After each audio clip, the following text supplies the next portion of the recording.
আসসালামু আলাইকুম গাইস দেখো সন্ধ্যা লেগে গেছে, তারপরে বাচ্চারা এখানে হ্যান্ডবল খেলতেছে। এইটা আমাদের বাজার, ওইটা মসজিদ, ঠিক আছে, এটা হসপিটাল, এটা কলেজ, আর এটা স্কুল। ওর সামনে একটা দেখে আসছি, ওটা হয়তো দেখেন নাই আপনারা, ওইটা হয়তো প্রাইমারি স্কুল, ঠিক আছে, ছোট বাচ্চাদের স্কুল। আর এটা কলেজ।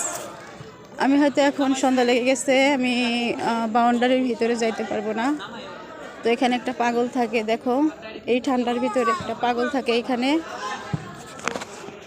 তো কি বলবো, পাগলটা দেখো কি অবস্থা করতেছে। আর আমাদের হসপিটাল এখন অফ টাইম, এখানেও বাচ্চারা হই হল্লা করতেছে। ওই যে বাজার দেখো, এখান থেকে দেখা যাচ্ছে বাজার।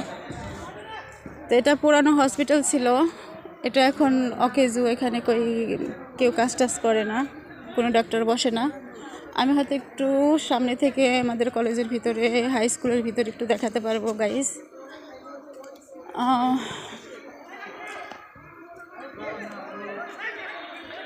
দেখো গাইস, আমি হসপিটালের ভিতরে ঢুকে পড়ছি। ওই যে দেখো, এটা সম্পূর্ণ আমাদের এলাকার ভিতরে কি আমার বাসার থেকে 5 মিনিটও লাগে না, ঠিক আছে। আর এই দেখো, যারা বলো মানিকগঞ্জে কিছুই নাই, মানিকগঞ্জে এই সেই, তারা নিজের চোখে এসে দেখে যাও মানিকগঞ্জে কি আছে না আছে, ঠিক আছে। তোমরা দেখো, আমি এখন বাউন্ডারির বাইরে চলে যাচ্ছি, ঠান্ডা পড়ছে। তো এখান থেকে সরাসরি মেন রাস্তা থেকে স্কুলে ঢোকা যায়, কলেজে ঢোকা যায়। আর এখানে দেখো বাচ্চারা, ছোটো ছোটো বাচ্চা হলেও সিগারেট খাচ্ছে, যা পছন্দ, একদম পছন্দ না। আর আশেপাশে দেখো সিনারিগুলা।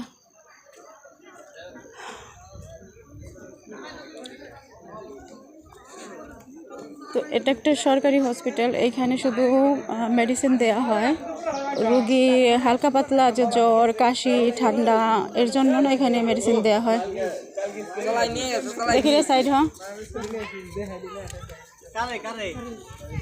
তো দেখো এই আমাদের বাজার, আমি হয়তো জুম করে দেখাতে পারছি না, তো আমি চেষ্টা করছি। হ্যাঁ, এটা বাজারের ভিতরে ঢুকে নেই, সম্ভবত বাহিরে আছে আমি, ঠিক আছে। তো যাই হোক, আমি এখন বাসায় যাচ্ছি। আমি একটা কাজে আসছিলাম, কাজে বলতে ডক্টরের কাছে আসছিলাম। আমার শরীরটা ততটা ভালো না, তো এর জন্য আসছিলাম। তো গাইজ, ভালো থাকবেন সবাই, সুস্থ থাকবেন। সাবস্ক্রাইব যদি মনে চায় করবেন, ভিডিও দেখে ভালো লাগলে সাবস্ক্রাইব করবেন। ওকে, আল্লাহ হাফেজ।